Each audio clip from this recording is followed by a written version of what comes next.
Tim, allow me to share. All right, we started here.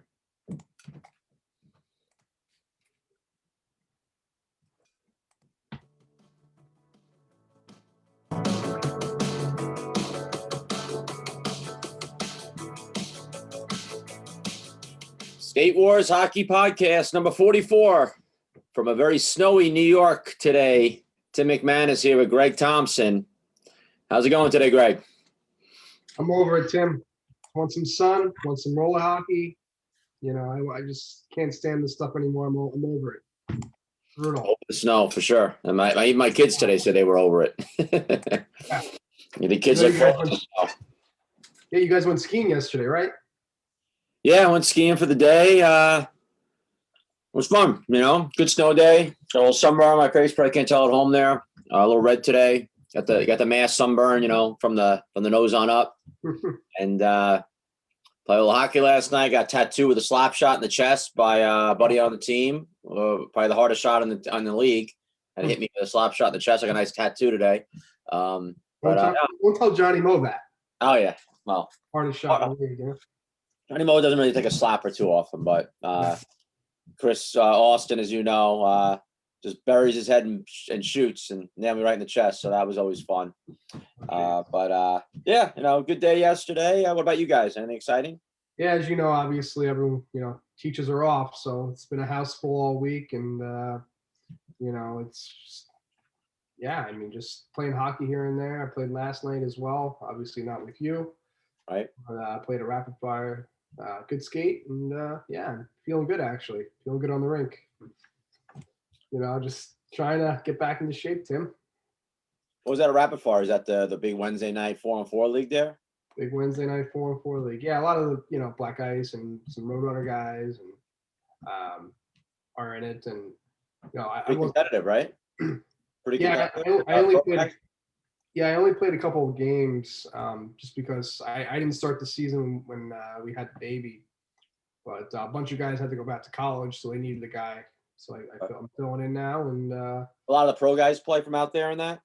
Yeah, like KJ Tiefenworth's on my team, and then other team has like Piscali. Other team has Joey DiMartino. Another team has O'Shaughnessy and PJ DiMartino, and I think that's. And Keith Johnson's our goalie. And Stramov's in the league. Yeah, I haven't seen every team, so I kind of don't really know who else is playing. But it's very competitive. It's good, and it's good skate. Is there a money prize in that league? No money prize. Not that I know. Just for pride and honor playing? Oh. Pride and honor. Okay. How it should be, right? Yeah, so excited for today. We got another international star of our program here. And we were joking around today. We're going to bust his balls today about his actual name because he's got like 10 different names, but we know him as Xande. So Xande Guilardi from Brazil, who we actually spoke to on a Zoom call a couple of weeks ago, going over a lot of things about hockey down there. So getting to see him twice in the month, which is more times than we've seen him in the last year. So excited to have him on today. Yeah, it's we had a good conversation with him. He's just very passionate about the sport, and it's incredible. Looking back at his career, obviously he's still playing, but just over the years he's been playing at World Championships since 2000. He was 18 years old. He's played at IHF 10 times, and Fears six times or so. He played juniors, so I'd say 8. Total, but he's been around forever. He's the Brazilian legend, I call him. Right. He's been through it all. So he does great stuff. If anyone follows him on social media, he does great stuff with the kids, trains them, and pretty impressive. So I'm looking forward to talking to him a little more today about that. Yeah, no, for sure. I think people forget. We just think of roller hockey here in the United States, and it's really opened my eyes the last bunch of years with State Wars turning international, and then obviously coaching the U.S. team, traveling a lot, just realizing how big the sport is in so many other countries. And I know when I talk to friends of mine who aren't involved in the sport, and we say what countries are coming to State Wars, and we throw out, oh, Colombia's there, Brazil's there, Argentina's there. They're like, what? Like they can't believe it that roller hockey's that big in those countries. And it's guys like Xande that really, put their hard hat on and put a lot of work in locally in those areas, and not only build it locally, but then get those kids to come all the way to the United States to come play in the biggest tournament in the world. That's pretty Yeah. awesome stuff, and a lot of hard work for him, I'm sure. Yeah, it's a big investment. Tim, check your chat for a sec. Yeah, I mean, and he's got a great coaching staff with him. Everyone's so passionate about the sport. They got stuff going around, the whole country. Yeah, some just awesome stuff. And hopefully, they'll be back. We'll talk a little more with him about State Wars this upcoming summer. So, see what they got planned, what they got in store. Yeah, no, for sure. It's obviously this pandemic's affected everyone, as we know. Yeah. But everyone's in the same boat. They're like, want to come to State Wars this summer? As long as we can get there, as long as the border's open, as long as they let us out of our country, Yeah. we'll be there. And obviously, Brazil's in that same boat with everybody else, and I know he's real excited about getting there. Yep. Yeah. So, we've had some great feedback on the girls division. I've gotten multiple emails from girls from all over the country looking to play at State Wars this year. So if any teams are looking for players, let us know. We'll reach out to some coaches, but at the end of the day, if we can maybe form a team with some of these girls as well, we could do that too. So, whatever we think's the easiest way to get this team together, was convenient and less stressful. Just make it easier on everyone. If someone needs a girl, yeah, just throw her on. Right. Keep it simple, and if not, then we'll try to make our own teams and find coaches for these girls. So. Yeah, I think what's going to happen is we'll have a handful of already set teams, like a California team, a couple of Missouri teams, a Michigan team, maybe a Florida, Georgia team. Mm-hmm. And then maybe even VO will have something together like he usually does with the Roadrunner girls. Yep. And then I'm sure there'll be a team or two of, individual go. Peter Dale, Wisconsin, and then I'm sure we'll put something together. I actually talked to head coach Alex Morrison of the junior girls USA team the other day, and he's not sure if he could be there in person because it's usually the same time. He's always on this. He does a family Hawaii trip every year with a timeshare. But what we talked about was, using the live stream, and then also we get a video of every game and sending him the link to watch all the games. Really, at the end of the day, whether he's there in person watching or watching from home doesn't really matter. It save a flight, but he's going to definitely use that as a tool to watch these girls and then help recruit girls through that. So we'll promote more of that directly to the girls. But it's pretty exciting to have the USA head coach watching those games for those girls, give them that opportunity. Yeah, I'd say so. And like we said earlier, I mean, a lot of these girls don't even know about the World Championships for girls. The opportunities that they do have. So hopefully the girls team, in the near future for them, and then down the line, women's team, which is awesome. So yeah, you got to start somewhere, and I think this girls division will be great. So. Absolutely. So yeah, another some big news as well. We're gonna show during this podcast. We'll talk hockey. They did a day in the life of some players at State Wars during the Palmer Pro Invitational. So we got exclusive rights to air the first one that they're releasing. It's John Seamer from the Palma Lebeda Golden Knights. So we'll be playing that as well. So. Yeah, it's amazing. I think James Cameron filmed the movie Titanic quicker than Dino and the boys have gotten this day in the life video out to us. So yes. It was like waiting for the new Guns N' Roses album all those years. Like we've been waiting forever for this thing. So thank you to Coach D and Will Talk to finally get us this day in a life video of John Seamer. One day at State Wars, and watching it. There's obviously some good things about it. I want to definitely perfect that. It was the first time they did that, so I'm looking forward to State Wars this summer in St. Louis, maybe doing a little bit more in-depth job of doing this, but definitely a cool thing. And obviously John, we've had him on the show, a great player in the sport, great personality, and perfect guy to show the first one for, I think. Yeah, for sure. Down the road, maybe this summer they could clean it up a little bit, and you learn as you go. But I think they did a fantastic job, and it's just a learning process for everyone, and it takes a lot of work and time, and it's good stuff. So Yeah, this summer they want to do a lot more player interviews, a lot more post game, pre game, maybe a post game little couple questions with a player of the game from each team in the pro, and definitely want to do some stuff even with the other divisions and the youth, maybe before a championship game, after a big semifinal game, have a little post game talk with star players and whatnot and coaches. So we got some cool stuff in the Yeah. works for this summer, and St. Peter's is a perfect spot for that, Greg, because you have that upstairs at the main rink there, that bowl around where there's plenty of room up there to Yep. set up, and they could use the rink as a backdrop, kind of like they did at the Coliseum last summer. And I think we could do some Mhm. really cool stuff at State Wars this summer with Wheel Talk and some videos and player interviews. Yeah, no, it's perfect. It's a great location for it, and like you said, there's just so much room and just a perfect rink to do interviews at. So no, it's gonna be awesome. It's great.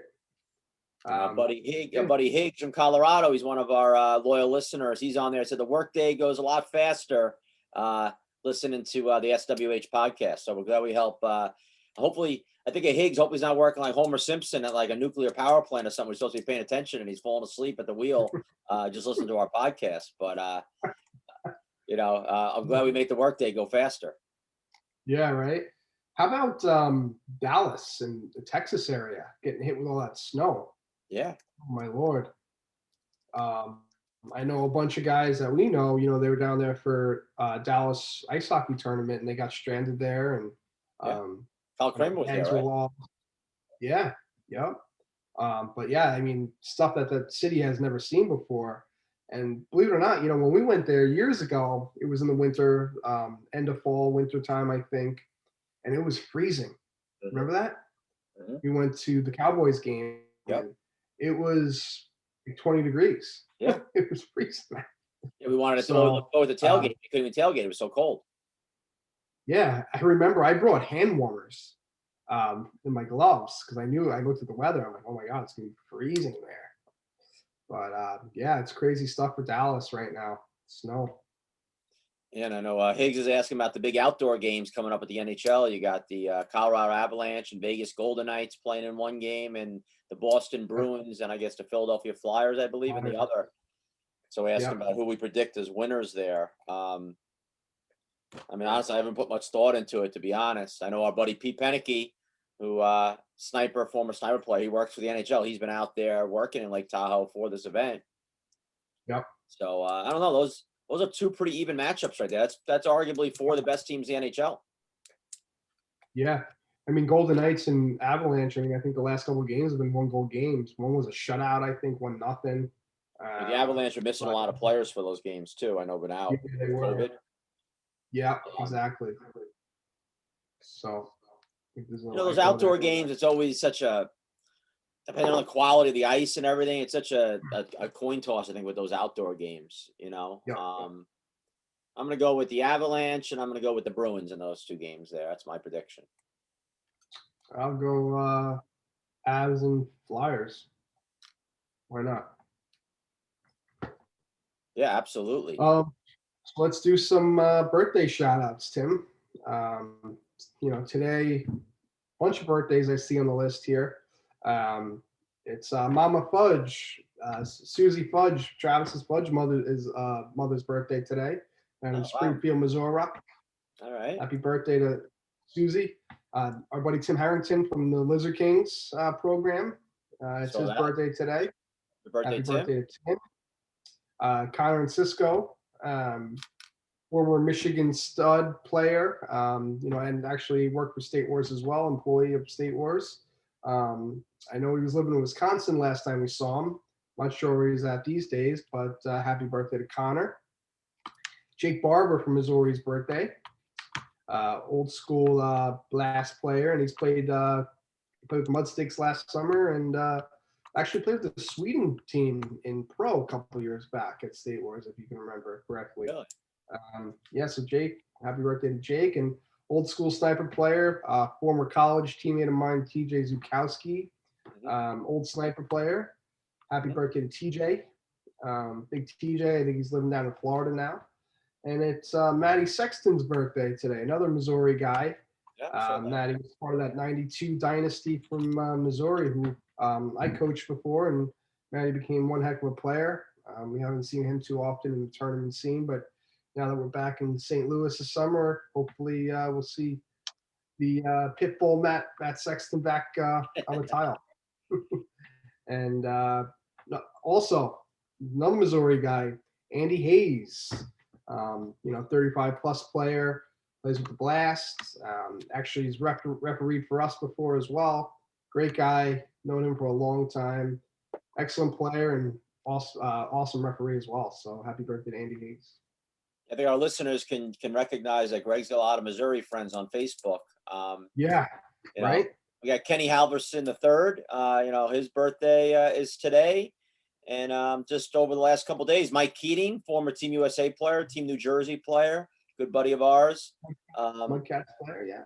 Yeah, Kevin Gray. Was a big part of our Florida teams in the early days, getting his boys and those teams going in Florida, our early tryout days there. So big happy birthday to Kevin. Haven't seen him in a long time. Hope he's doing well. And upcoming birthdays here, we got Cameron Rowan from New Jersey, Team New Jersey player. He's got his son playing now. They were at State Wars last summer in Fort Wayne. Celeste from California, former Team California women's player. And Devin Kloss, former sniper goalie. I saw Sonny Maselli, former sniper player. Colin Sipperly's birthday is coming up on the 21st. Steve Martini and Tammy O'Rourke, our favorite lady from All American, the brains behind and the beauty behind the operation at All American, Tammy O'Rourke. So her birthday as well. And Coach D, who we talked about earlier, with Wheel Talk, his birthday coming up on the 22nd, along with Jay Russell, former our boy from Mission and then Alkali, and the list goes on and on. So happy birthday, everybody, today and coming up. A lot of birthdays. A lot of birthdays. Wow. Whew. Getting old, Tim. It's scary. It really is. Year after year. As old as you feel, trust me, I'm always got a bunch on you. So it's scary when, our buddies, Rowan Porter and John Mosenson, former sniper, John Mosenson, and he'll be playing 35 and over again with the Snipers this year. And Rowan Porter both had kids, and it makes me feel real old when I coached players when they were kids, and now they're having kids. So it's pretty scary stuff. Makes me feel old. I was telling that to Darren Goodwin the other day, and he goes, "Yeah, you are old." And I'm like, "Yeah, thanks." So it's good stuff though. True. Yeah, it's scary, but it's good stuff, and just gotta really enjoy the time and the memories, right? That's what these tournaments are all about. Just getting away and playing some hockey and having some good times and good memories, good laughs. So. Right. I cherish them still, to this day. So looking forward to the next event. We got our buddy Vishal Solansky from India. He's saying hello. He always tunes in, another faithful listener. I know we're going to have a team from India. They've confirmed coming out to State Wars this summer, playing the men's division. So assuming everything's okay with them getting out of the country and whatnot, they're planning on coming for their first State Wars.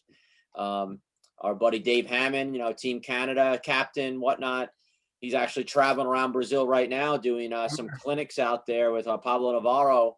Had a good talk with them the other day. They're doing some cool stuff. So good to see Hammer joining us in here. Known him for a long time. Great hockey player out of Canada, now doing some great stuff in Namibia. And hopefully we'll see him at State Wars this summer for the first time. Yeah. And Scotty Beans Leaves, that mentions Michael Manfredo's birthday passed. And Leaves, we're a step ahead of you. We wished him a happy birthday the other day. So keep up, Leaves. Come on. Yeah, Beans actually ref my game last night.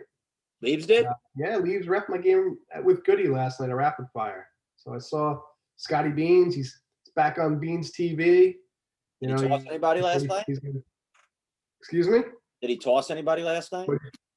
No, not even a penalty last night. It's a gentleman's league. Okay. It's a rapid fire. Usually, most of the refs down there don't want to call anything. Some of them might not even bring a whistle with them. And you got Leaves, who's kind of by the book. It's got to be tough. Yeah, he's trying to be the sheriff out there, and his partner's not calling anything. Yeah, it's like jail league, we call it. It's whatever goes. Anything goes there. I don't think there's been a suspension of rapid fire since the early days. Yeah, and I think that was like Rob Dent or Lonnie Ramos. Yeah. Those days. And even at Skate Safe, my game last night, the referees nowadays, they kind of just want to let it go. It's funny. The NHL's gotten stricter with calls. That's always the same line after the game. We'll say, that was a penalty in the NHL. Can they let it go? You know, uh, Oh God, but, yeah, it's like a bloodbath, right? to me, it's always just be consistent. If you're letting it go on both ends, then let it go. If you're not calling anything, don't call anything. That's fine. If you're calling everything, call everything. It's just, as a player, as a coach, it's just frustrating when referees are inconsistent, right? Yeah, As long as they're exactly. calling it the same both ways, just be consistently bad or consistently good. That's all I could ask for. Yeah, simple, You easy. know, Yeah, I mean, the leagues, honestly, I would say the leagues I've played in rapid fire 95, 96% of the time, it's more of a gentleman's league. Guys go hard, but for the most part, they're all guys, buddies. yeah, a lot of guys aren't idiots. Even the Sunday Sometimes, morning league at Skate Safe we play, it's pretty clean. yeah, exactly. I don't think we've ever had any heated battles, with anyone guys going at it or anything like that. Right. But Let's talk about it's more Winter for Wars fun. coming up here real quick, Greg. So Winter Wars East, we have our adult tournament March 19th to 21st, and it's filling up nicely here. We're almost sold out. I mean, tomorrow is the deadline. So any teams out there that are listening that haven't signed up, make sure you get signed up by the deadline tomorrow because we're just about full. I mean, we only have 2 sheets at the Sportsplex using, NERC is still not open, and we're not going to make teams travel over to Marple for the men's tournament. So it's just at Yeah. Sportsplex. So we have a junior division, a pro, a senior AA, a senior A, a 35 and over, 45 and over, and our first 55 and over being held there. And we're almost full. And we have right now, I think we got 6 teams in the junior division signed up right now, including a team from California coming out and playing, the Rink Rat Groove, which we're excited to have them come out all that far. Then our senior AA division, we currently have 1, 2, 3, 4, 5, 7 teams. So we have a spot really for one more there. Pretty good division in AA. Senior A, we have 16 teams registered for that one. And we probably could fit a couple more. 35 and over, we jumped up to 9 teams today with that division. So probably could fit one more in 35 and over. 45 and over, we have 4, and 55 and over, we have 3. We could take one more there. And then in our pro division, we're around that 8 or 9 mark. We're just trying to finalize the last couple spots. I know Rink Rat's coming out from California. I know the Iska Grizzlies. I know the Rink Rat Envious team, I believe, is playing. George Brown's group. Rink Rat Liberty. The Roadrunners, I think, have 2 teams wanting to play. Then we have a couple new teams like the Empire and Tor Assault. Did I mention the Grizzlies? Grizzlies are playing.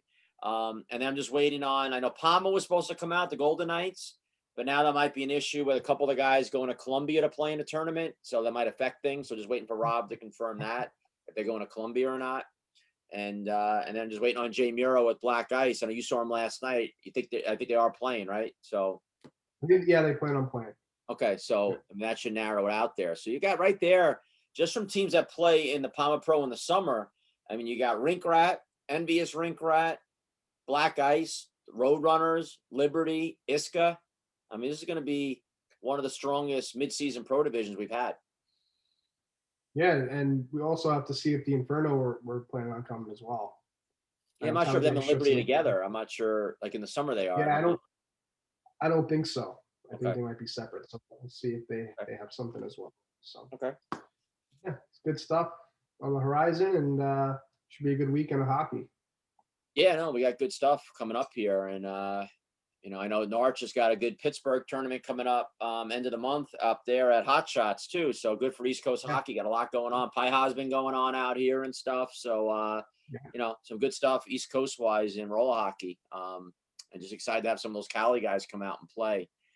So and that senior A division, Greg, it's always huge, right? So we got teams New York, PA, New Jersey. We got a team from Virginia coming out, maybe North Carolina. So that's always a fun division. So Winter Wars East, like I said, tomorrow's a deadline. If you're looking to get in, make sure you get a hold of us. Yeah, and if you need a hotel, go to our website under our events, pay info and hotel drop down menu, and you'll be able to see post hotels for that event. So make sure you check those out as well. Right. Awesome. All right. So let's without further ado, let's bring in our buddy here. like I said, we got Xande coming in from Brazil, a good buddy of ours. He's been a part of State Wars the last few years. And before I get too much of an introduction, I guess we'll talk to him directly about what he's been doing here. So hold on a second. Let's get him up here.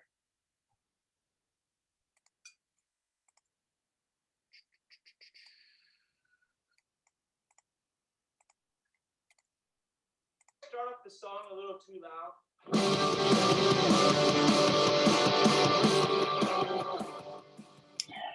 Guys, Here he is. I love that shirt. State Wars hockey. I Just came let with me the. I bring my uniform, And the last time we talked, he had his tour shirt on. Now he's got a State Wars hockey. There we go. When you are a guest, you have to be part of the whole team, like the crew. So all State Wars here. Now, before we get started here, we want to get to the bottom of something. You're like the Brazilian James Bond, 007. You got like all these different names. We know one guy calls you Jose, one guy calls you Xande, one guy calls you Xande. I got all these different names on your driver's license. What name do we got? Alexander. Another one. No, but my full name is like Jose, Alexander, and Guilardi. So my last name. So sometimes people call me like Jose because it's easy for Spanish. Normally, like Jose is easy. But here in Brazil, it's like Xande because it's short name from Alexander. Alexander. Okay. Yeah. So if you came to my city, for example, like a small city, you say, hey, you know Jose? No, nobody knows who is Jose. So you're going to be lost. And if you ask about Xande, maybe they're going to give you like some good tip. Okay. All right. I'm going to call you Alexander. What? I'm going to call you Alexander for now on. Okay. You can call me whatever you want, man. You're the Captain American. So whatever you need, call me. Just don't call him late for dinner, Greg. That's all that matters. Yes. So, Xande, so we've been going through a lot of different stuff about, what you've done in the sport and whatnot. We're going to start out a little bit with State Wars first, and then we'll get into some of the international things.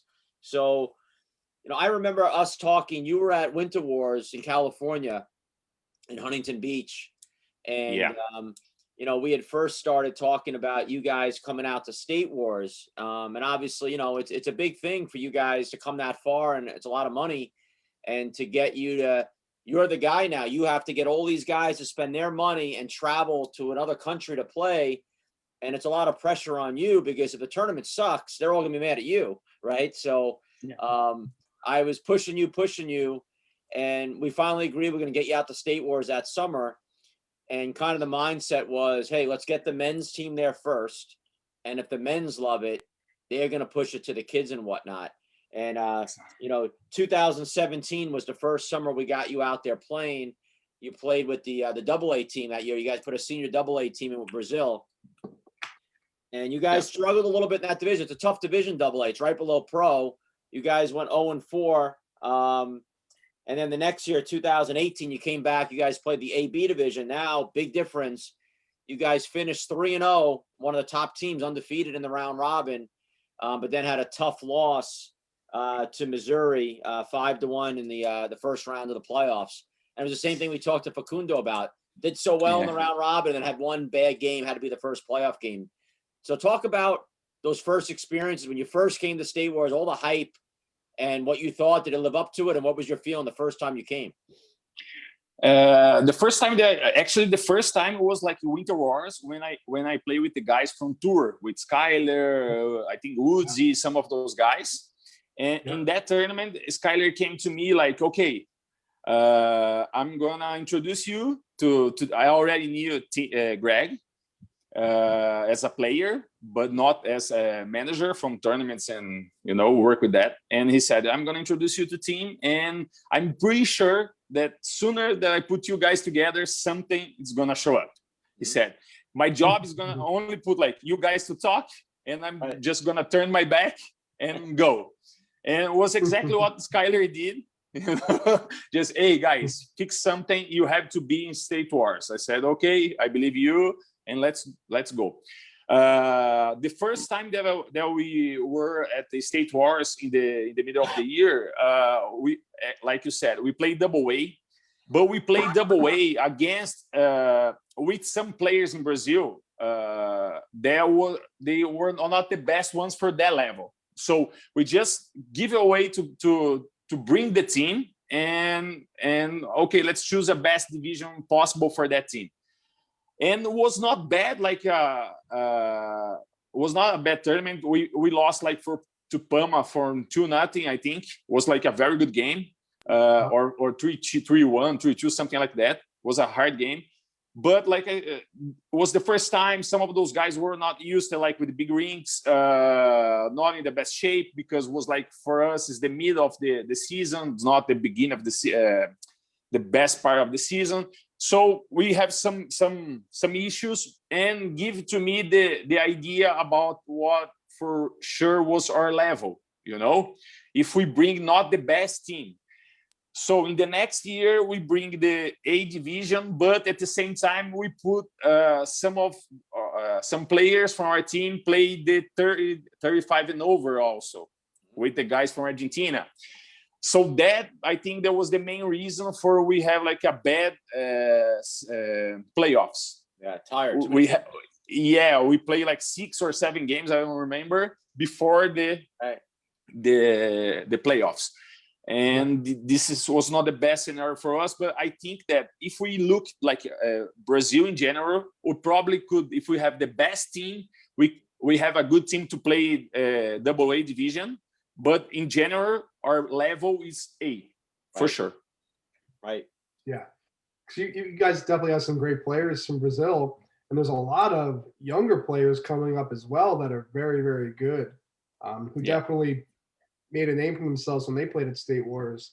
So the future is definitely bright there. And, you know, I've seen Brazil play at the World Championships before in Division I or the Pool B at Fears. And there's always very good talents. And that they definitely, if you guys put the right team together, could compete very well in the AA for sure. For sure. I believe in that also. And I think that one of those problems that we have in the past, and this has changed a lot as soon as that I started to work with the national team and everything, was start to look with those big competitions in US as a way for we measure our level, because we are only used to have like the World Championship as the way to understand like, okay, so we are in, we play like, okay, good games in World Championship, but if we play another kind of tournament, how the team goes.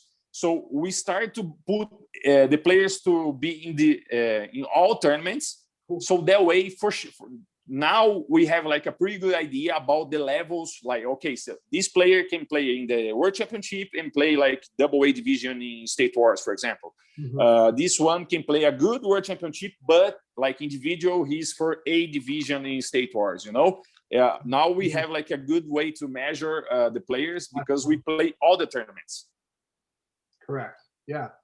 No, which is a great platform to use, you know, because, I mean, let's be honest, you know, the States here in North America, let's be honest, you know, it's a very high level. Even our AA division, there's a lot of good pro players and teams that could participate in the pro division. So they're playing against very good players. I mean, don't get me wrong, you know, AA isn't a low division. I really think that if we compare like the roller games from Barcelona, that was the last World Championship that we have, the best AA divisions that you guys have in State Wars, they can be like around 6, 7, 8 place for sure in the World Championship, you know? Yeah. They can, so the level is good, it's very high. And for us, it's a different way, you know, play against US teams is a different way to play against. So we have to adapt, you know, and for us, it's good, give us another mentality and more information. So it's always crazy. Good learning process too. You know, kids. You know, it's like everything else. Every year it gets better. So as the pro level's raising, the AA's raising, now even the senior A, now we have that AB, which is like a 40-team division, which is incredible. But the top half of that division, you got guys that could be playing AA. So it just keeps getting stronger. So none of the divisions are easy to win, especially that 40-team senior A. You know, you can play 5 or 6 playoff games in one day. So there's a lot of endurance and luck and a lot of things that go into it. But what I love about all this, where we are right now with you, is it's almost like, you know, we used to have it here in the US years ago, the Pepsi Challenge. You know, I always say, just get to State Wars. Once you get there, you're going to love it and you're going to want to get more people here. And it works because every, you know, UK, Rob Shelton, he came out, then his thing grew. You guys, you know, the Namibians, every country we've dealt with, the proof's in the pudding. It's the best tournament in the world.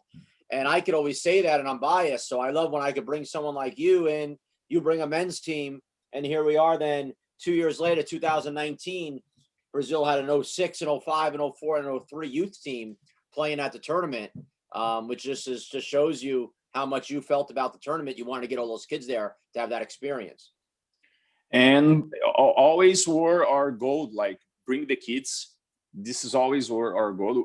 The first day that we talk team, we talk about that. So we need the kids. We want the kids. So both want the kids, but we have to start with the seniors, and they understand the tournament. And okay, now we know how to do it. But at the same time, we have like a lot of senior guys very excited to be able to play like over 35, like senior A or double A. But our goal is the kids, and they are like insane about the, you know, like State Wars.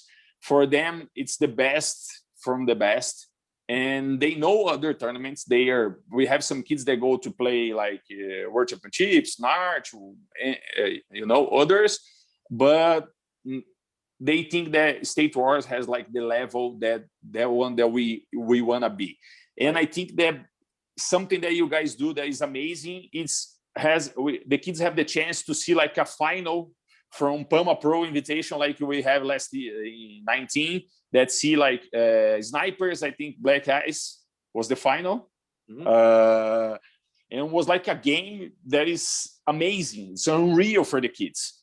So they got like, they are able to see the level of the players, the way that they want to play when they got older. We give them like some reference, like, okay, this one's good, this one's not, like, because they see a lot of things in Instagram and Facebook. Right. But in State Wars, they have the chance for real to see who are the guys. You know, okay, that one is the guy. Oh, this is the way that I want to play when I got older. So this is amazing, and the kids are in love. We for sure are sad about last year. For us was sad not be able to be there, and we are excited to be able to be in 2021. Of course, we have to wait a bunch of things get okay in the world, but we for sure it's something that we really want to. You know, Greg, one of the things I love the most is when there's a great picture of us we took with all the guys 2 years ago from Brazil outside of our office there. So that's a great shot there, Xande.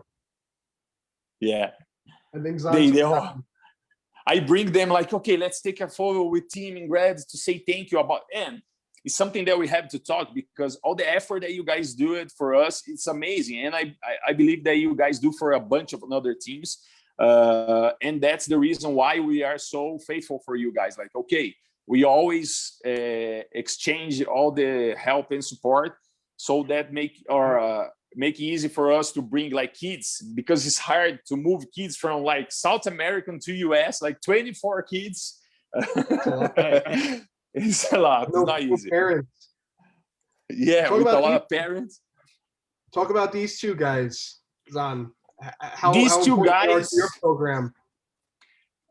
These two guys are I'm gonna make like a joke, inside joke. Okay, these two guys are legends. You know, both guys like big legends. FIFO, it's probably FIFO. It's one of those players that everybody in the roller hockey community know. I think that him and Torres from Spain, both of those guys, like, everywhere they go, everyone knows where they are. So, and FIFO is like amazing as coach, as person. And Tekio, it's like some of those guys that always is gonna be like your wingman for everything that you wanted. and he's working hard for the project. And without both of those guys, we don't have nothing, you know. So it's when we put the right guys working together, it's the moment that we have the things working good, you know. So they are extremely important for everything. Yeah, I'd say so. You know, you're only as good as your cast, right? The people below you. So For yeah, sure. I know those guys for a couple of years, and you know they do such a good job with the kids. And Gustavo, I always see him posting pictures and training camps and stuff like that. And he's got as much pride in the sport as you do. That's for sure. Yeah, for sure. So A guy that deserves it. John, this is a great picture here with Tour Hockey. I mean, they've been a big sponsor for you guys in Brazil. So talk a little bit about what Tour has meant to you guys in the sport. I was bring to Tour in 2016 from Woodsy and Skyler bring me. They sit me in the corner and said, okay, you have to be with us. You have to work with Tour, and we have like great plans. Let's put everything that you guys needed together. I said, okay, let's start. So since that day, everything that we needed, they provide to us.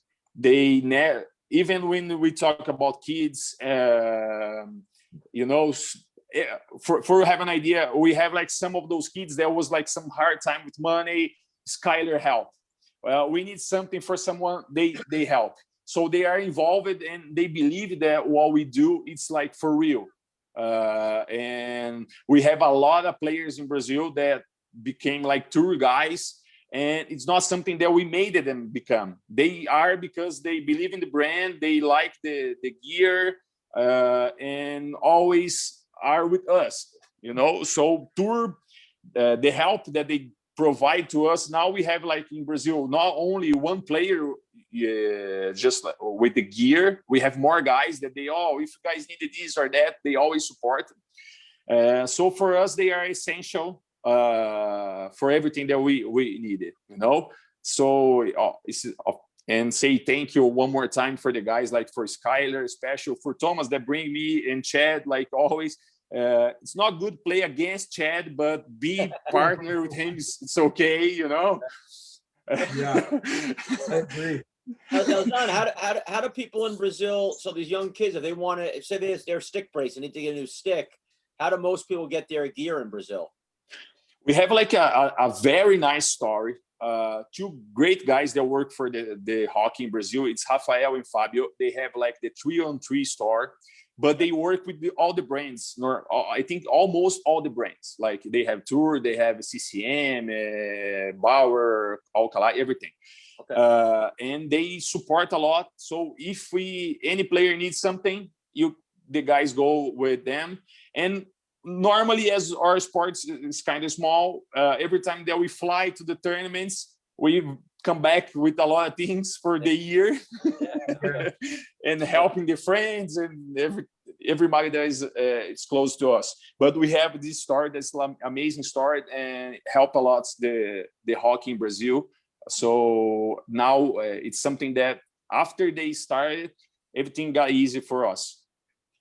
Well, it's amazing for me, like on the youth side. So like I mentioned, in 2019, you guys brought 4 teams, the 06, 05, 04, 03. And, you know, a lot of kids, I'm sure, played on multiple divisions.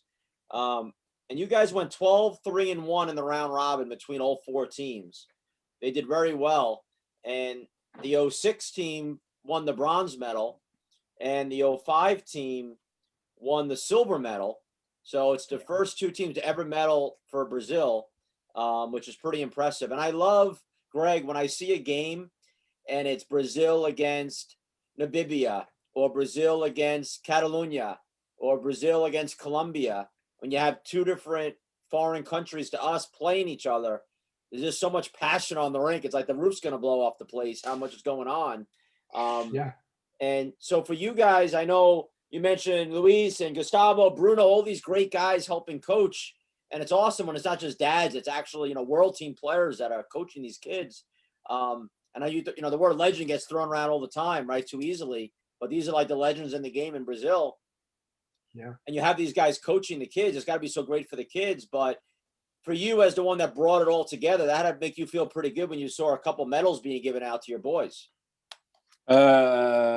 Was like we when we won the 35 and over, like in 18, I was like not even half happy that I was when the kids won. Like, was amazing. The feeling, it was like, okay, mission accomplished for sure. I bring them for the best place.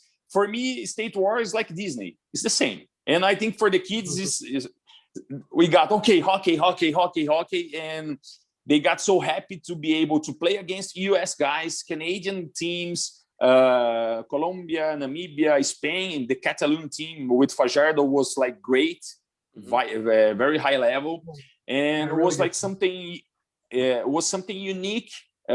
See those kids like 06 won the first medal as Team Brazil in the State Wars. Was history. So when I was in the stands, I was like looking, okay, we start to get, we start some good history here, and I hope that goes far. Even if I continue or someone come, like I think that we start something that is gonna be for a long, long time. And we expected it even has like one other medal, because I think that in 03 we lost in the overtime or something like that, or 04 or 03, we played for the third place and we lost. So the kids like, we have to come back next year. We need a medal. And something that won the medal was amazing, but losing the medal also was amazing, because give them energy to come back in the next year and grab the medal. So was something unique, and for sure motivated everybody to always come back. It's awesome. Well, what's amazing, Xande, is 20 years from now, whatever's going on with Team Brazil at State Wars, no one could ever take away that first medal, right? So that's always going to be the first medal ever received for a Brazilian youth team. Was that 06 team. And then, of course, we had the 05 team in a championship game. And I'm going to bring up here a pretty good clip of that game. So let me share my screen here. Hold on a second. So here we have Brazil playing Pennsylvania in the 05A champion. Excuse me, this is a semifinal to get to the championship game. Tie game, 4-4 in overtime. They're already 7 minutes into overtime here. And I'm gonna admit before I play this that the stupid camera guy was asleep at the wheel, so he doesn't even catch the goal fully. But at least we get the celebration and we get the point of it. So I'm gonna run this through here for a second. And we've had a lot of trouble with these camera guys because they bring in guys that aren't hockey people and they're not even following the play all the time, which is so frustrating, especially missing a golden moment like this. But let's watch this.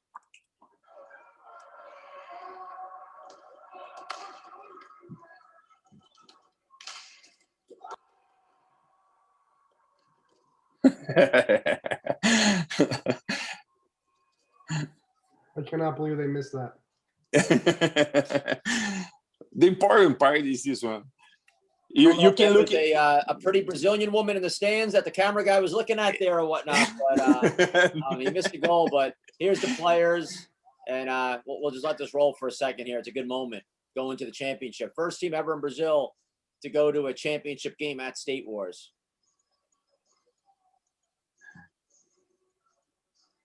Awesome.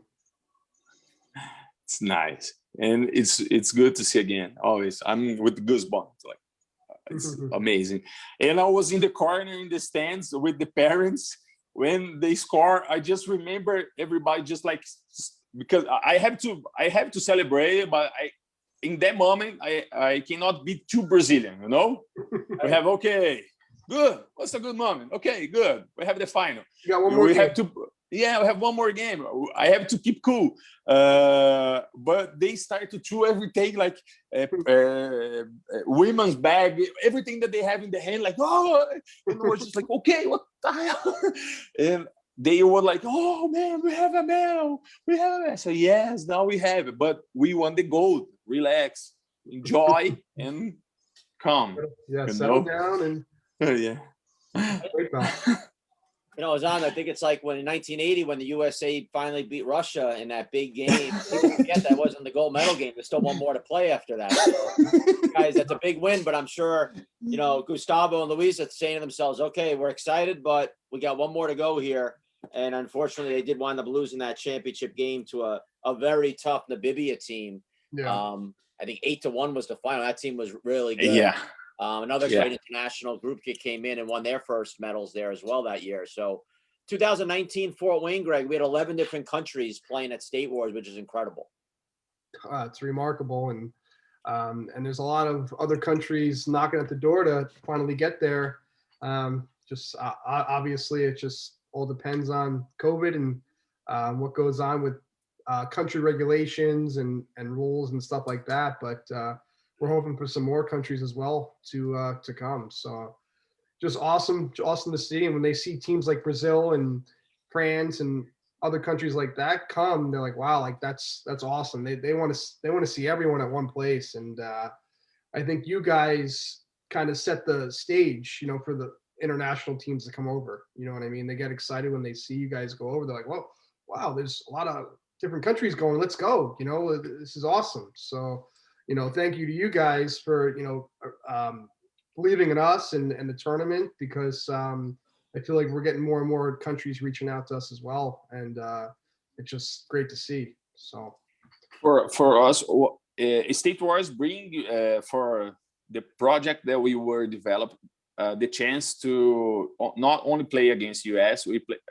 in our schedule, we play against Spain, France, Namibia, Colombia, US, Alberta, Canada. We have the chance to play like against 6 countries. yeah. So it's a very, so if you are starting a project and try to see, okay, so the best year that you have, or the best players, the way to, you know, keep the project is State Wars. From far, it's the best option for you put a team. It's the best way for you, like, okay, we have like a good 05 generation. We have like a good 06. So that way you putting the players in the same level slowly, because when we go, for example, like the Junior World Championship, we have kids from 19 and 15. So the difference is huge. You don't have how to measure. Maybe you just have like a good 19 players and you're gonna win, but you don't have like the next ones. Mhm. When you go to State Wars, you can put like the players in your age, maybe one more, like we did, and then you have the real level of those kids. So this brings to us a lot of knowledge, and for sure make the project going better after that. And we also have like some of those players that just come back and said, okay, I need to practice more. I see the real roller hockey. Now I have to practice. So it's amazing. And I more than recommend for all the countries that are starting like some project like we did with kids to develop. State Wars is the way to measure your level and, you know, get a better way. Awesome. You know, Thank you. Xande, you brought up Disney before, and it's funny because we always used to say at State Wars about Disney, the experience, right? When you go to Disney World, it's like a new day every day at Disney, right? Because there's always new customers coming in. And we always talked about State Wars that, you know, we might be there for 3 weeks, but there's a new team coming in every day. That's their first experience at State Wars. So we have to be ready to go and, you know, and have that Disney experience. It's a new day at State Wars. So it's not day 14 for everybody. Maybe for us, we might be tired, but it's got to be a fresh start every single day. I don't know if that makes me Mickey Mouse and Greg Goofy, but we've always tried to be like Disney. We don't have their money, unfortunately, but you know, we try to have that Disney experience. Yes, I'm glad you mentioned that, because that's kind of what we've always gone for. And it's something that we really felt like, okay, so every single day that in the morning when we arrive in the rink, it's like everything starts fresh again.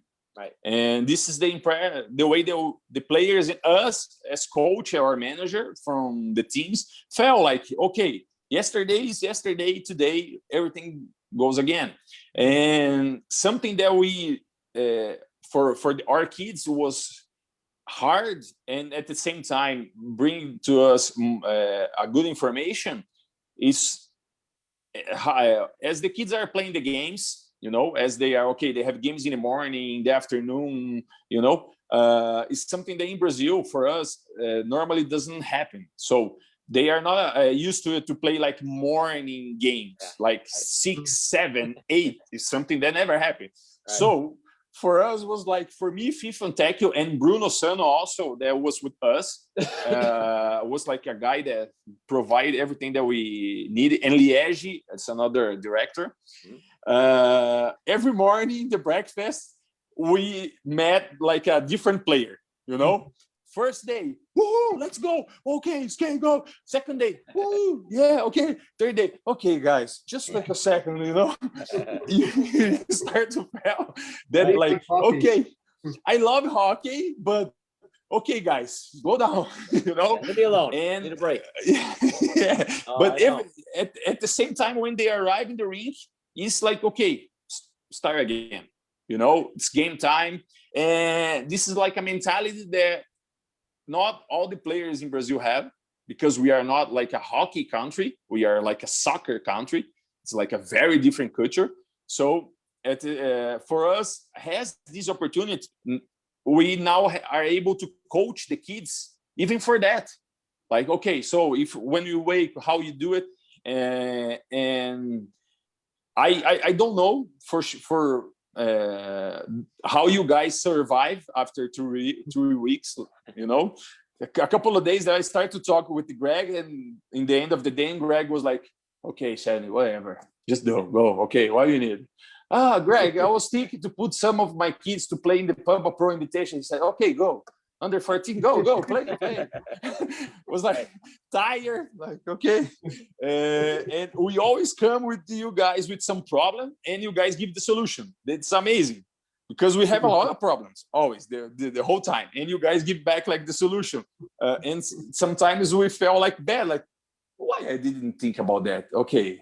And I imagine like with a lot of teams as you guys receive, how hard it is. And when finish, I think that you guys put the head in the pillow, just like, okay, play, just play, keep going. No, it's tough, and especially at our tournament, we start out with pro, so pro takes so much energy out of us, and all our guys show up, and to them, they think that our whole lives is just a pro team. So like they come in and they want all these things, and we're like, guys, we got a lot going on. And we've already been there for a week setting up rinks and doing everything. So we're kind of tired before the tournament even starts. And then they finally leave, and it's like an exhaustion from that. And then we're just getting going because we still have another, 9-10 days of hockey to go. And, like you said, everyone that comes in, everyone's got that energy when they come in. And it's good because it kind of gets us raised up a little bit because we see the energy and we got to match it. But let's face it, Greg knows this. We have obviously – we've gotten good at hiding our mistakes and problems behind the scenes. So to you, it looks everything's great, but to us, we might be dealing with some stuff, but we got to try to keep it behind the scenes. Like, it's like at Disney, right? They have all these underground tunnels and all the characters are doing their thing. You don't know what's going on behind the scenes, right? It looks perfect to the outside world, and that's what we go for. And I'm glad it looks that way to you. And that's the way that it looked for us. Was everything perfect? But well before State Wars, Greg, this guy here has done a ton internationally. And it's funny because I feel like in the United States, not that we have an arrogance from it, but we almost forget that all these other countries have played so much internationally. Like we only think about the division we're in, right? So you see our few countries in that, but there's a whole nother world literally of teams playing in that second division that care just as much about them, maybe even more than some of the teams in the top division. And Brazil is definitely one of them. So this guy here, 10 times played IIHF, started in 2000. I think it was the first year Brazil had a team playing in IIHF was in 2000. Played in 2000, 03, 05, 06, 07, 08, 09, 10, 14, and the last one in 17. Winning a silver medal in 03, a bronze in 06, a gold in 07, and a bronze again in 08 and 09. And then a 6 times Fears member, 2012 and 13, 14, 15, 17, 18. Again, winning a silver in 12 and 13 and a gold in 2015. So Xande, let's talk a little about internationally now and just the pride of representing your country internationally. I started very early. My first double I have 15 to 16. Was in 2000 and was like amazing. I was far from be the best to be in the best condition to play like a senior world championship, but in that year we have like Fears and double I were like different teams. So I was practicing with the junior team. So when the spot come from the double I just like, okay, I'm ready, and I be part of the team. I was like third line or fourth line. But that tournament gives me all the information that I need to practice, to see, you know, the place that I want to be. And from far was like the crazy experience of my life. With the 15 years old, go to Czech Republic, with everything way different from Brazil. And I said, okay, I want to play this far as possible. And I want to be like a good level player, not just like be here. And so 2 years, I stay away 2 years from the senior team. I was in the junior team. We were playing Fears World Championship, but junior. We have like a silver medal that we lost from US in West Palm Beach. The tournament was in West Palm Beach. Brazil make like a history there because we won we play against some good teams that we didn't expect to win, like GB, Australia. That in the moment they were better than us, and we were to the final and lose to US. It was like a tie game. It was like 13-1. It was hard to them, and we were the second place. In the next year, we come back. We got fourth place. Was a good tournament again. And in 2003, I start my journey in definitely for IIHF and start to play all the years in a row. I think that I stay out only 0-4 when I broke my leg, and that's the reason why I was not in the team. In that year, Brazil has like a silver medal. We lost to GB in the overtime with a FIFA score against. Was a very good, the most beautiful score that FIFA made in the whole double I's history, but was against. It was amazing. The one thing I noticed here is so in 2000, that first year you guys played, you guys went 3-0 that year. You had a division with Argentina, Chile, and South America. You guys had 30 goals for, 7 against. You beat Chile 16-0, South Africa 7-3, and Argentina 7-4. But then fast forward to 2007, the year you guys won the gold medal. Your division, Group D, with Australia, New Zealand, and Hungary. You guys also went 3-0 again. You defeated Australia 6-5, New Zealand 5-3, Hungary 4-2. So really close games. And then when you got to the playoffs, you beat South Africa 9-3, Hungary 7-2, and then a great game with New Zealand 5-4 in the championship game for that gold medal game. So talk a little bit about winning that first gold medal in 2007 over New Zealand. That year was unreal. We came from 0-6 with in Germany, right? That was in Germany that year. Yeah, Passau, Landshut and Passau, both places. I was there. Yeah, and it was like amazing because we made like a first round like very good, you know. We came from the year before. We lost in the we won the bronze medal, but we lost in the semifinals from GB. Okay. And we really wanted the gold. We are with the head. We wanted the gold. We need a gold. We are like silver, bronze. We want the gold. And we came hard. We came with a good team. We have like amazing goalie, like Rodrigo Vicentini. That is like was in the best shape possible, and everything was perfect into the final. when the final and when we have against New Zealand the final, as we beat them in the round robin, it was like, okay, you know, we sleep good that night. It's gonna be okay. But the game started, it was like 3-1, 4-1, and we said, fuck it. Man, like, no, again. And we bring the energy. Hard, 4-2, 4-3, and I tied the game with like what a score that I made like if I was play baseball. Diego give like a shoot in the bar, came on my direction. I just put my body and just hit straight, score. Not, I remember the eye of the goalie looking to me like, what? Like unreal.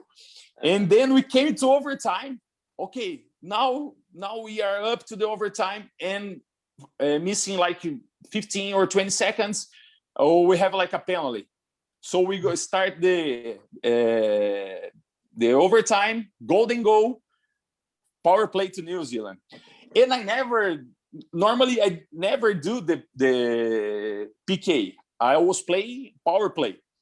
But the coach just looked at me and said, hey, you go. I said, why me? No, let me here.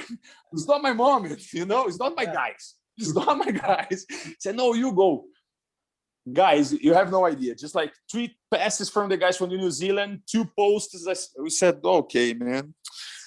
Suddenly, like an upside, just changed hard the game. We have a puck in the board. The guy just crossed the pass, just like a small tip, score, and then we start like the more. I think there was like the insane part of my life. I don't remember much things, like especially was in German, and everybody in German was like happy because Brazil, oh, you guys are nice, and beer. And I just remember when I arrived in Brazil. So I was in Brazil. Okay, my medal is here, my bag is here. Okay, let's go. It was the only thing that matters, and for us was something like Tom Brady on his parade after the Super Bowl, or were you wobbling around a little bit? It was more. I don't believe it. I don't remember. And I'm honest. I just remember go to the bar, and after that I was in the airport because for us. Greg. And Greg, it's funny, you guys were polar opposites that year in 2007. That's a tournament to remember for you and a tournament to forget for Greg Thompson, because USA had a pretty pitiful year that year, losing in the quarterfinals to the Finns and finishing in 6th place in that tournament. So Greg was probably drowning his sorrows with the US guys that year. Oh, that was a different year. That was Landshut, right? Yeah. 2007. Yeah. And you guys lost to the Finns 7-4 in the quarterfinals. Yeah, it was a rough one. Yeah, that was my first IHF tournament. So Greg was drowning his sorrows with the U.S. guys while you were celebrating with your beers. So I was in some place from Germany. Like, okay, I was there. After that year was the last year the Division One, the team that won Division One don't go straight to the top division. Yeah. You know, we played the game against Slovakia, and we lost like 7-4 or something like that. It was a good game. But in the next year, like in 08, they start like the team that won the Division One goes straight to the top division. And I think that was something that Brazilians deserve. I don't believe that we have level to be in the top division, but at that time, we deserved the chance to play at least like 1 year, because we came like 5-6 years in a row, like always silver, gold, bronze. So we are always close, yep. But I think that we deserve it in some moment in the space of time, being the top division, but didn't happen. It's something maybe this summer in Colombia, we could set up a USA Brazil scrimmage before the tournament starts. You know, we'll give you for sure. You know. Yeah. That's something that is very valuable for the kids had the chance to play against US. Right. It's like remarkable for them. Yeah, we'll have to talk about it as the time gets a little closer. It'd be cool. And you won a gold medal in 2015. We mentioned there in Fears. So I believe that was in Argentina that year. Rosario, USA was a bronze medal winner that year at Fears. Do you remember that as well? Obviously, winning the gold medal at Fears in Argentina. Yeah, but the level of the tournament was low. Okay. We cannot compare like Double I and Fears World Skate. Mhm. The level it's but was I think that we have like two good games for after we when we set up like for the second to Pool B. We only have like two good games. We play against Colombia and we beat them like 3-0, I think. Okay. And we did the final against Swiss.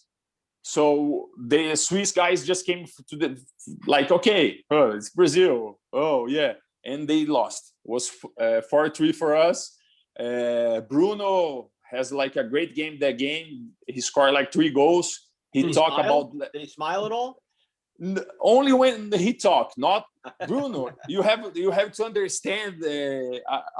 I was watching when you guys were talking with Facu, and Bruno only smile when he's eating. Like, okay, if he's eating, he's happy. If he has to skate, he's never happy. Never. So if he score, he maybe just give like a small smile, but okay, good, and he tells every single time that we are drinking something or eating something, he comes like, I made a hat trick in Swiss. I said, okay, man, 6 years ago, buddy, just, go. I saw his Instagram story the other day. He was cooking some good food. He's the best part of Bruno now. And I love him. He's my brother since like 22 years. And I always say, Bruno. Yeah, he's good. And he likes, it's something that he's enjoying. So you want to see Bruno happy, just go to Argentina and ask for asado, to go to Kansas. That is like a restaurant. It's the best place for Bruno. Okay. You want to see the worst place to Bruno? It's a back check. He's going to be upset. So let's talk a little about in Brazil's on the differences. So the rinks you guys practice on coming out, are you guys playing on sport court out there, or what are you guys, the kids and you guys, training on before you come to a world championship or to State Wars? What kind of surface, rink size? Talk a little bit about the differences of being at State Wars, what we're playing on, and what you guys are playing on there. And then part B of that question is the style of play that's different from what you guys are used to at home to what you see difference of the style of play at a State Wars with the North American teams. Now in the last 2 or 3 years, we start to having like sport court here. We have like 5 facilities. We have like Taubaté. It's an amazing place. We have Minas Contagem, amazing place, big rink and with sport court. We have São Bernardo, that is like a city close to São Paulo. And we have like 2 rinks in my city. We have two facilities in Amparo with the sport court. And they're all indoor? They're all indoor? All indoor. Great. But is there air conditioning or like a fan like in your house right there? Is that all that they? We don't work with air conditioning here. We are used to it, to be hot like we are now. So we have those 5 facilities now. What make the kids used to it with sport court? They are skating better, shooting better, and that's probably one of those reasons that this generation that we are working for State Wars and other things are, getting better and better because they are able. They like with 14, 13 years old, they can practice in sport court, something that never happened with my generation. So now we have that, and the level is getting up every single day. But we play in small rinks. Minas is the only one that we have with it's 50-25. It's a very good size. The other ones is like 46-23. I think it's more or less like Barcelona. There was like those that size. 44-22. So in South America, we work more like the European way. It's more rinks, with stands higher, so the rinks are down. For us, it's more like Small that way. nets, international nets also. We have both. We have both. We have tournaments that we play with ice nets, and we have tournaments that we play with the word skate nets. So whatever side Bruno's shooting on is the bigger net, and then the side he's defending on is the little one. We put soccer for Bruno.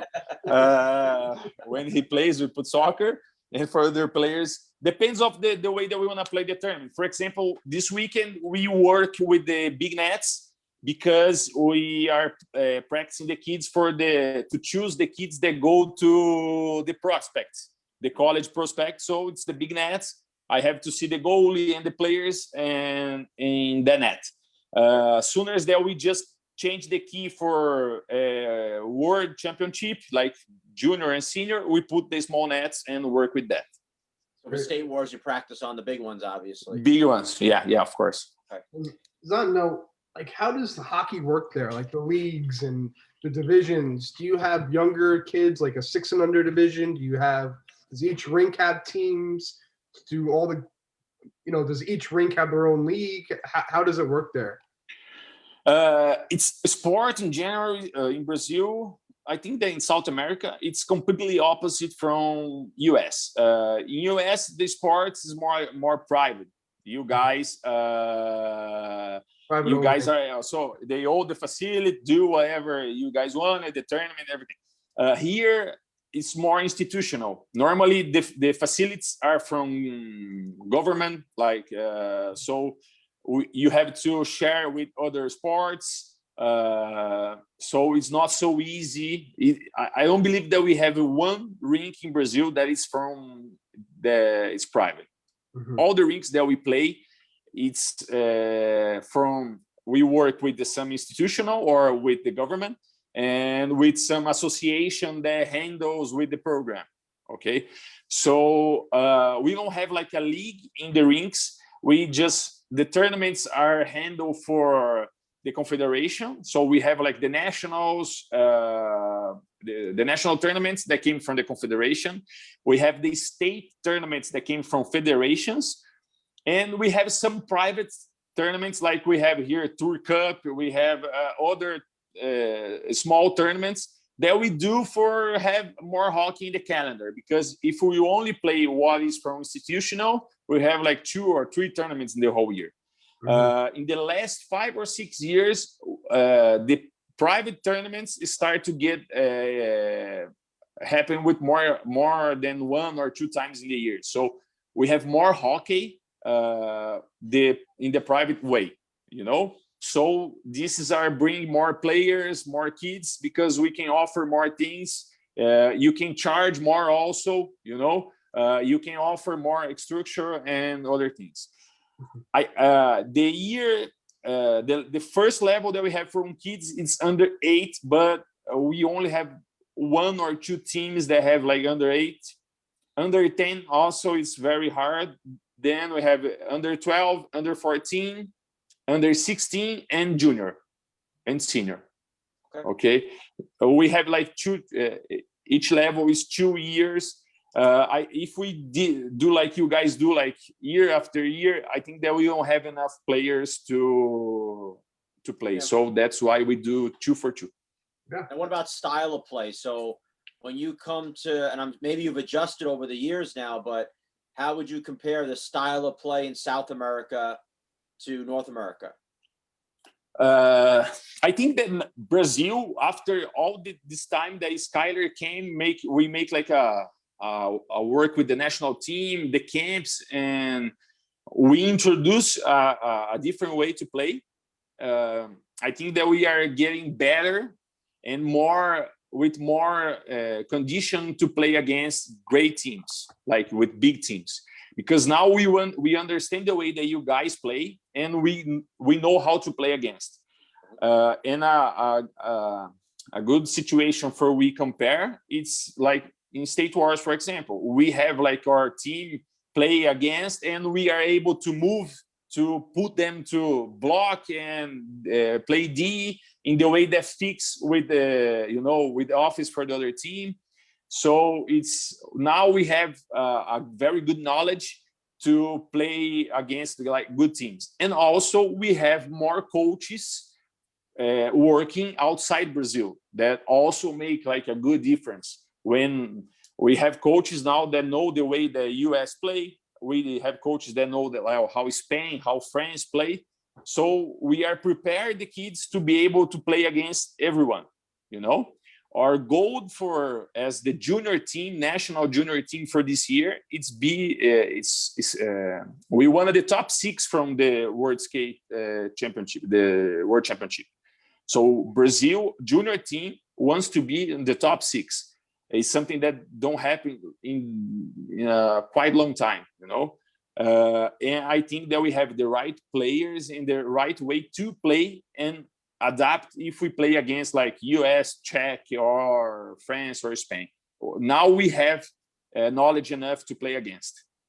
Cool. Yeah, I know from Greg playing these guys, like when I played against him at Winter Wars the one year in California, 35 and over, they just work so damn hard. And you're kind of like, I remember one time I was like, guys, just take the puck. Like if you want it so bad, it's in the corner trying to kill me. So I look at it, you guys on that. I think to myself, if you guys can figure out a way to corral that energy to where defensively you're using that aggressiveness so much, but then offensively to figure out a way to then be able to slow it down a little bit too offensively and not just running gun so much, you may have a really good thing there, because I don't know if the US guys or the guys that I see around here have it in them to work that hard without the puck as you guys do. It just comes natural to you guys. Would you agree with that, Greg? Yeah, no, I mean, honestly, every time, I play against an international country, I feel like they work so much harder than a lot of other teams I play against, or, or our teams in certain situations, it's just, sometimes I think teams work too hard at the wrong moments, right? They need to relax sometimes get a little too antsy or aggressive or too happy on the rink, right?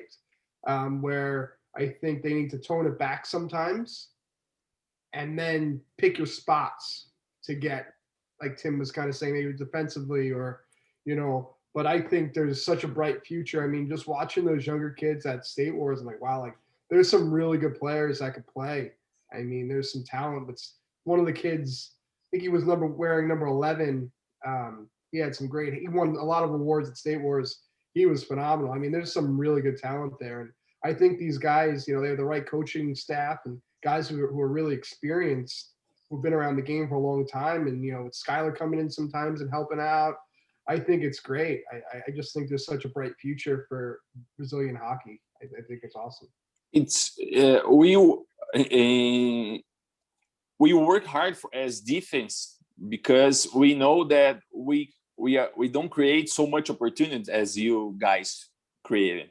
So we have to work hard on D, because when we come close to the net, we have to finish. We don't create so much opportunity like the US way to play that is so flow. Every time you guys are close to the net to shoot, we don't have that. And years ago, the Brazilian way to play is like two-way, like go back. We don't use like the sides. We don't bring the puck back, and now we have skills enough. We have some good guys with a lot of skills and brain. That was like the best part of the job that Skylar bring here was put the guys, okay, guys, we cannot go in every time. We need just, okay, slow and give some speed again, open, use the sides of the rink. It's something that we were not used to, and now guys are understand. In the roller games from 19, with the Skylar, the guys played great. They beat like GB 2 times and play with like without spend so much energy in the offense, just working hard on D. And every time that the guys go, they were able almost to score every time because they were like doing the right movement, getting the right moment, and patient, but for that also the guys have to have individual skills. For holding the puck, you have to be able to control the puck. and it's something that we've been working and getting better. I remember in the game in 19 that I play against the guys from New York, the 35, that we tie like 1-1. Was 1-1, I think. Every time that I was with the puck, Greg just came close to me and said, "Greg, give me some slow guy, give him the chance. It's my moment. I have the kids in the stands, man. I have to look good." Every time, like individual, Greg. I said, "Man, there's no one here that," and it was like a good game with patience, because we are not able to open the rink, because we have like only 1 or 2 guys with speed enough to open. So it was like we put a slow game and choosing the right moment to go. Their way to play with the right guys with the good speed, it's something that can work very well, and that's the way that we want to make Brazil play in the next like 5 or 6 years. That's great. How about I heard Luis Torley, that name. Yeah. Very influential in Brazilian hockey, correct? Yes, Luis was coach for the national team between 2001 to 2004 or 5. I don't remember. Luis was the guy that cut me in 2001, because he said that I like to drink Coke. Like, okay, you like Coke, so you are on the team. Story.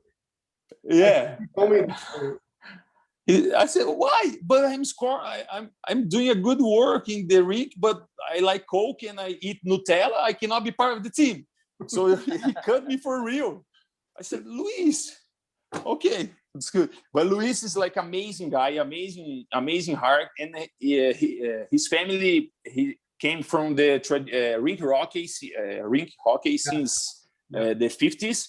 And work always with the sport, always helping someone, and he's an amazing guy.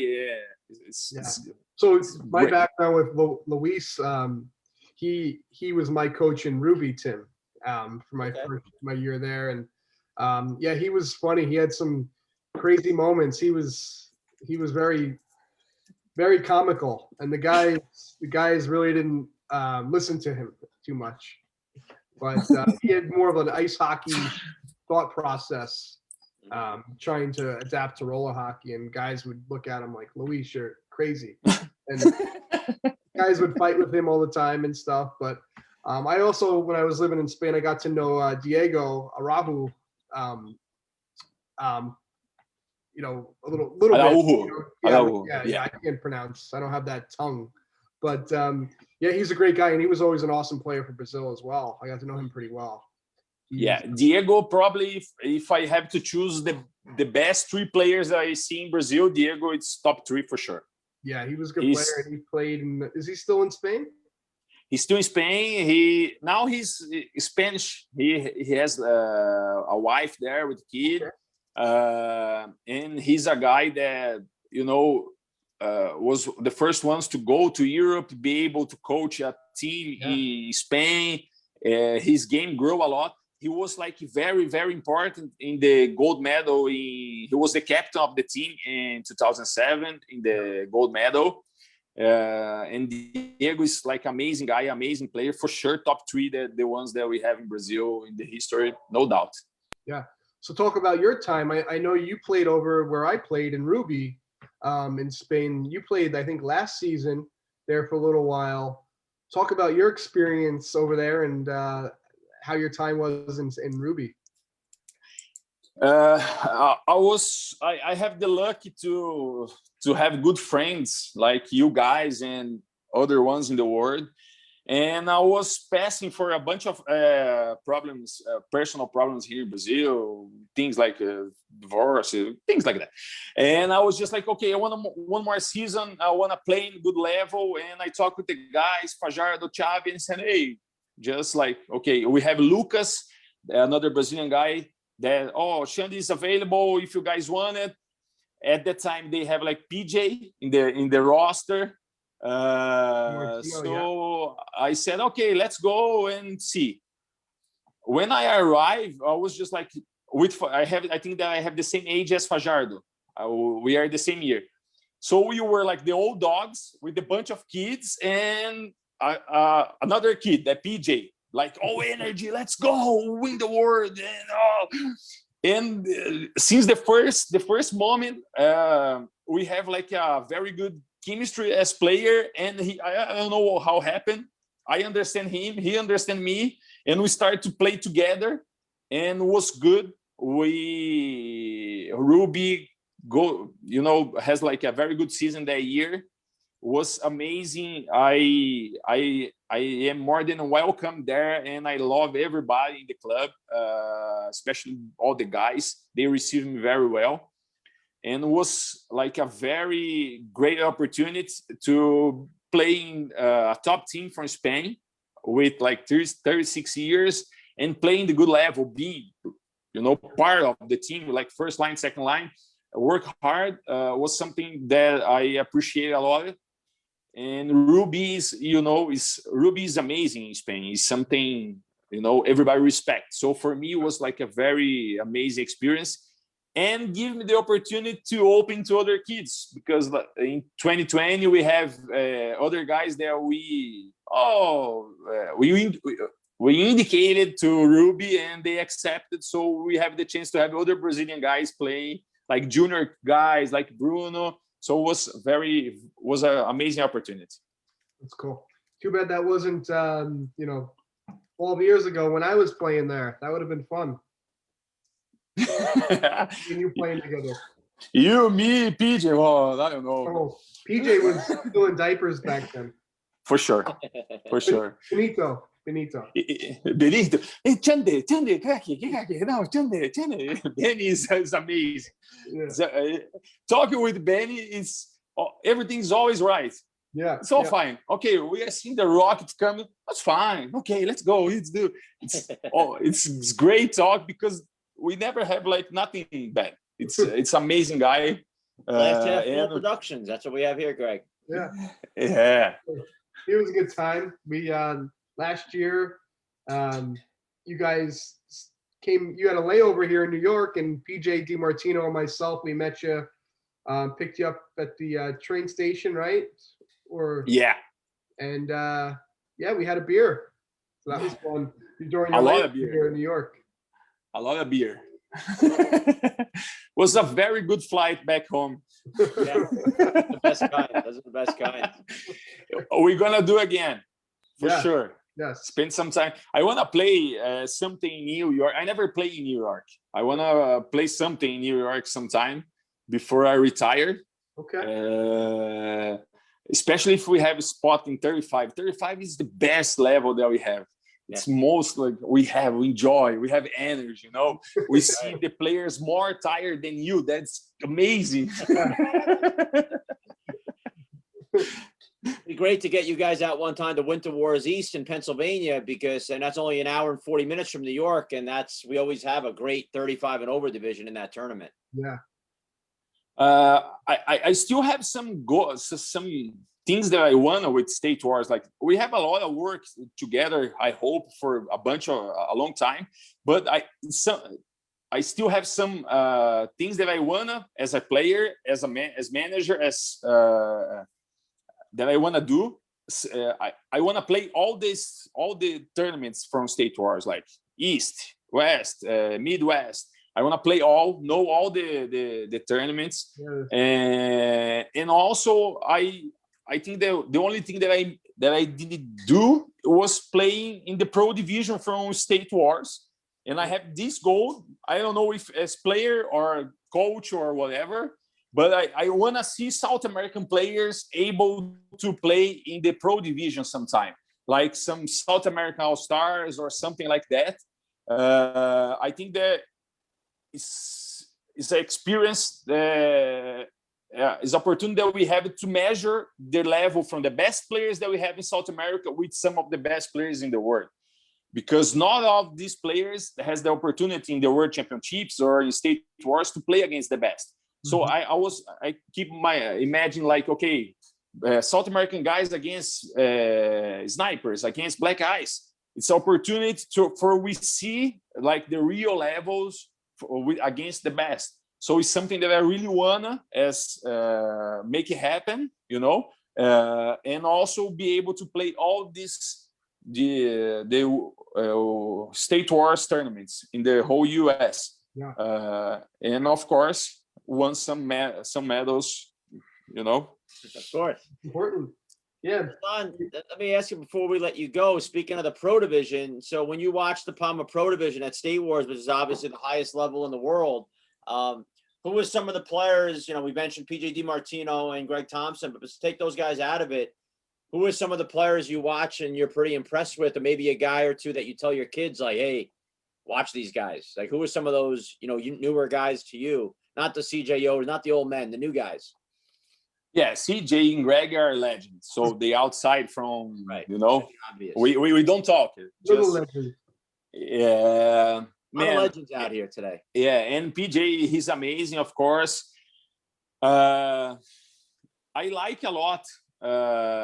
He was. I don't think that he was there this year with you guys. Matt White. I think that normally he plays with you guys, but I think that 19 he was not.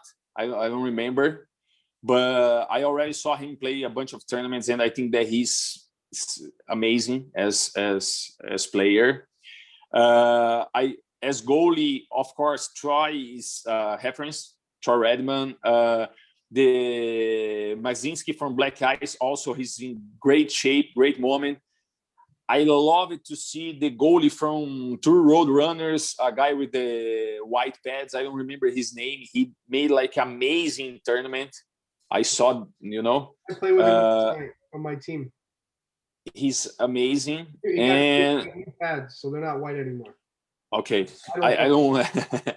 And as individual, always you have like Tyler Crafty, you have like Junior Cadiz. Junior is like a showman himself. For the kids, Junior just glow. It's like he have a spotlight in Junior. Travis also is guys for what connotation for the kids always are the guys that have the puck a lot. They don't pay. For example, they don't see. They don't see all the Cavaya. I always say Cavaya because I play with Cavaya. Yes. I have the chance to play the tournament in France with Cavaya, DiMartino, Uzi, and me. I don't have to be there, you know. Let them go. I only celebrate. Like, okay, good job, guys. And Cavaya do an amazing job. You know, he's a team player. So it's something that we have to show more to the kids, but for them it's easy to see more the skills guys. Flash, yeah. They want to see the guys there with the skills, and of course, so it's like Travis, Cadiz. They got a lot. They got a lot impressed with the kid Jade Guzman that play with you guys. Mm-hmm. Very fast with a lot of skills. So I think that for the tournament in 19 that we were the guys that they look a lot. Joe DiMartino also amazing with a lot of skills. So the kids pay a lot of attention on these kind of players. But us as coach, we see the guys that work in the back. we have to look to them like, okay, there's someone there that recover that puck and give it to someone. Right. Yeah. The brains behind the operation, right? Yeah. And the level of the goals that year was amazing. The goalie from Pama, I forgot the name. Tommy Tortaglione. Tommy Tortaglione was like when we have like a goalie level like that, to score on guy in this guy, you have to push harder. So it's unreal. The level of the tournament was like unreal, and the final was worth the ticket for the kids. Was something that they got like very excited. And after the final, they were in the. I think that they thought they were in the World Championship because they were in the locker room. I don't know if you guys remember. They came in the door of the locker room, Yeah. And I start to try to bring, hey, we have to go, kids have to go. Suddenly they start to show up with sticks, with the gloves. Some of those kids got a medal. Oh, I grabbed from the guy, I said, the medal, why you, they give to me. So they got so excited about that game that gave them like a lot of memories and very a good reference to see where they want to be. Awesome. Right. No, that's great stuff. That's what it's all about, right? I know just from being a coach in the U.S., we would go to big tournaments back in the day with the kids or even the men's, and they would see how many great players were out there. And you would just go home and be so excited to play more roller hockey and get better and just see what's out there. I can't imagine being a kid from Brazil and then coming to the state wars in the U.S., coming that far, and then seeing like this whole Disney-like hockey world that you mentioned, and then the level of play and what they must be feeling when they go home and how excited that gets them for the sport. So it's just awesome stuff. And, personally makes me feel really good that we've been able to create this outlet for these kids and players like you to come and play on this big stage. Because, when we started State Wars in 2005, I'll be honest, I never imagined teams from all around the world coming to play in our tournament. So it's pretty awesome to think about that now, how far we've come. Yeah. And we are thankful for you guys. I especially because I don't see you guys only more like a business partner. I see you guys as friend, and I see State Wars as a hockey friend from the whole world. I think that everybody that needs something to support some program, something that, especially when involve kids, I really think that you guys are the right ones to to talk, because you guys give support, you guys open doors, and it's amazing the way that you guys treat hockey and the hockey community. And I don't know, but State Wars is like world wars now. It's from everywhere. So I think I see you guys way bigger than any tournaments that we have in the world. What made me feel good in Barcelona when I'd have people coming up to me that I didn't even know from different countries and say, State Wars, Pama Pro, like, hey, what's up? So the fact that people know who you are around the world is pretty amazing stuff, and again, it's very humbling to know people like you that are, legends in your own country, that, you want to be there. And to you, it's the top of the cherry on top of the sundae of wanting to be there in the sport. So that's very humbling for us. And knowing that you guys are spending so much time and money and energy to get to that point just is really refreshing. And we thank you, for all you do in Brazil, because I know it's not easy. And honestly, you should be very proud of what you've done in Brazil. We are, and we have to thank you, everyone that work here, Gustavo, FIFO, all the directors from the confederation, from the federation. I'm also working with the state federation, Rafa, Henrique, Stephanie from Minas, all the guys that work hard, that put kids in the car and bring to the rink, spend energy to keep everything working. We in the last 2 or 3 years, all the effort that we did with the federation, with the state federation, is for kids. So that make the level of the kids get higher with the guys like Henrique, Bruno, and other ones. So we have very good persons. We have like new blood handle with the game here, and that's why I think that the game it's working. Right. Time from times, someone is upset with me, and I don't care, because I can't, not even Jesus. In France. Yeah.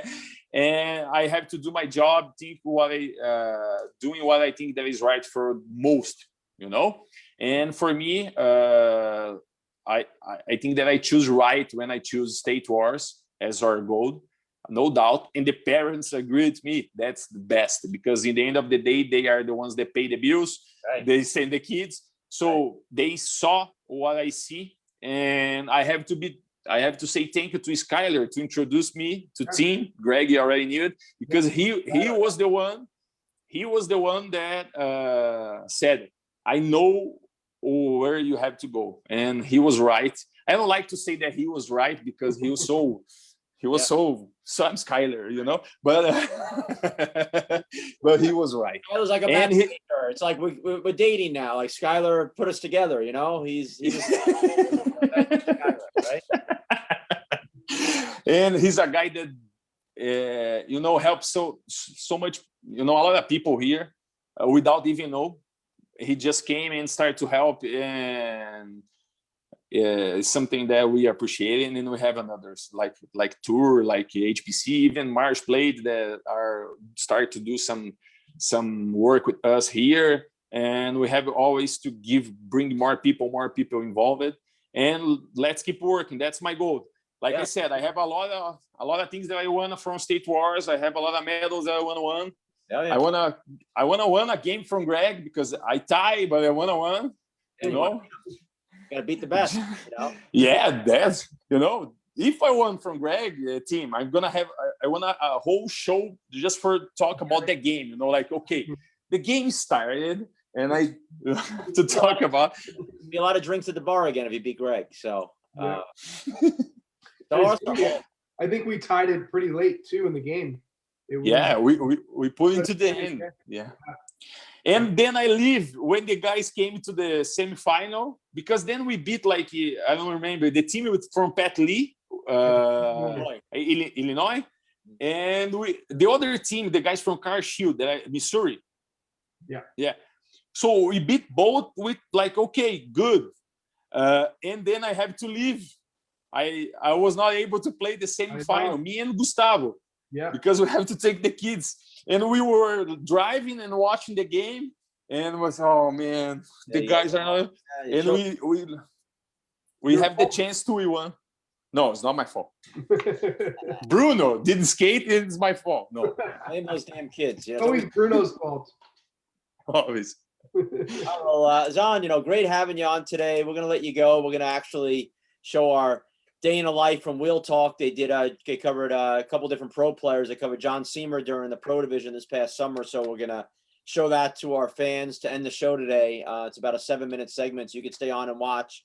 But thank you so much for everything you do in Brazil and for State Wars. And, you know, it means a lot to us to have you as a good friend of ours. And just to have someone like you in Brazil representing us means a lot to us. And just a big thank you, and we look forward to seeing you this summer in Missouri. Yeah. Thanks, buddy. Thanks for everything, and hopefully we'll see you soon enough. No, I really hope to be with you guys in the summer. I miss State Wars. I want to be there for healthy, and let's keep working. Oh, absolutely. Awesome. Hi, buddy. Thank you. Thank you, Xande. Thank you for the opportunity. Bye, guys. Thank you, Alexander. Bye. Alex. That's our boy, Alex. Xande. What other nickname does he go by?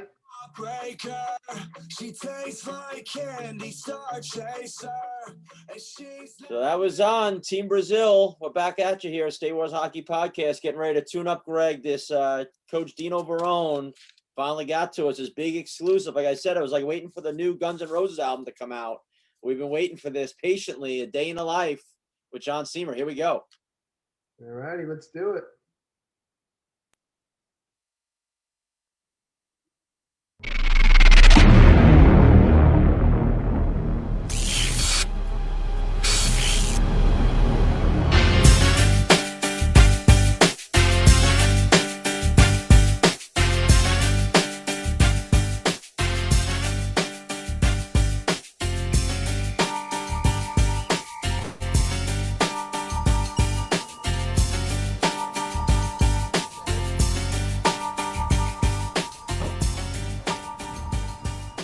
I played roller my whole life. I started on roller when I was like 4.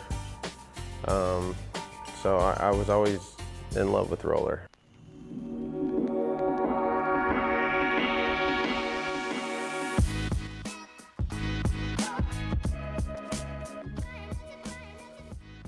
I started playing at ice at like 9 or 10. So yeah, I just transferred my attention to ice more.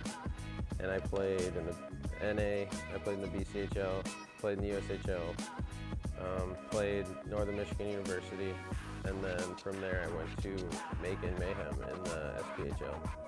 I got my fair share of call-ups up and down in the ECHL, and I finished my career there. I had a good 3 years.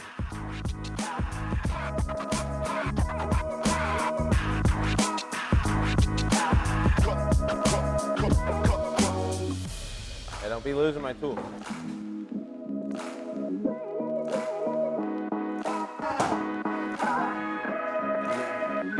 Blacked out for this. I'm blacked out. Hey, freshies. Well, that's my tool over there. The big one? Yeah.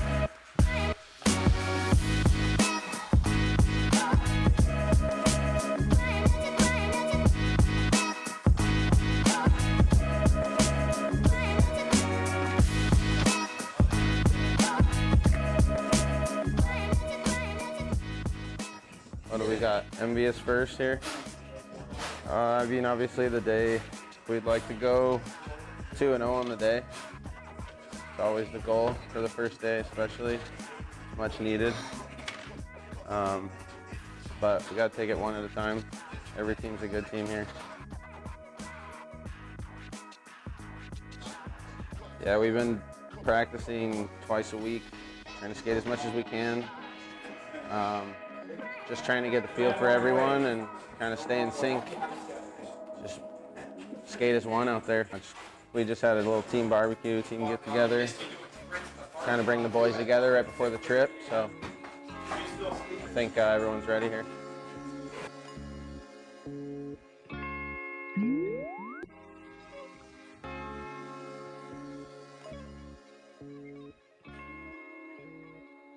There's 11 guys in this locker room, and it's the 11 guys I want to be here. We'll have 12 coming in for our next game. Our team is here. I guarantee you no one's pounded more friggin' urethane this summer than us. Let's make it count for something. Let's make sure, guys, we're accountable out there. If defensively we're doing what we're supposed to be doing, we'll be fine. If we focus on our job defensively, we'll be fine. Offense comes to this team like, no problem. We understand it. Defensively, I just want us to be responsible. Understand what your jobs are. When you're getting on that floor, what your role is, what your job is. We don't have the puck, call your man out. Yeah, we're going 1 minute.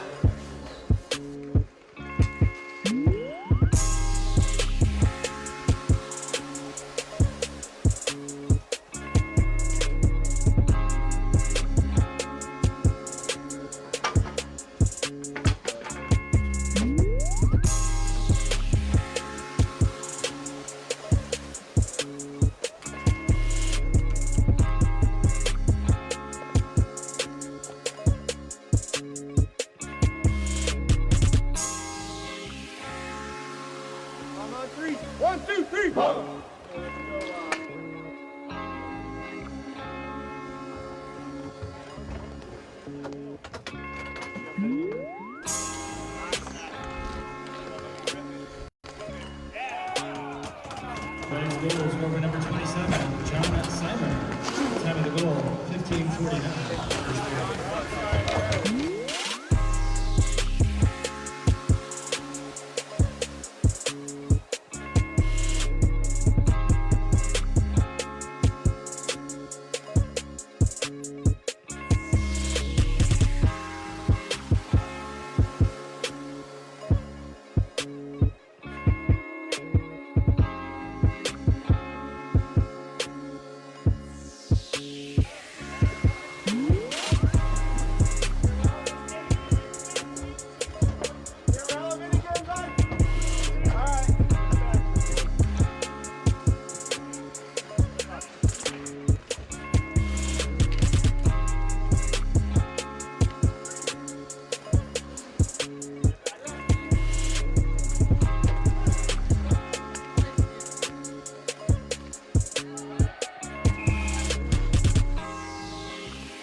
coaching and doing online videos with my Johnny's Coaches Corner.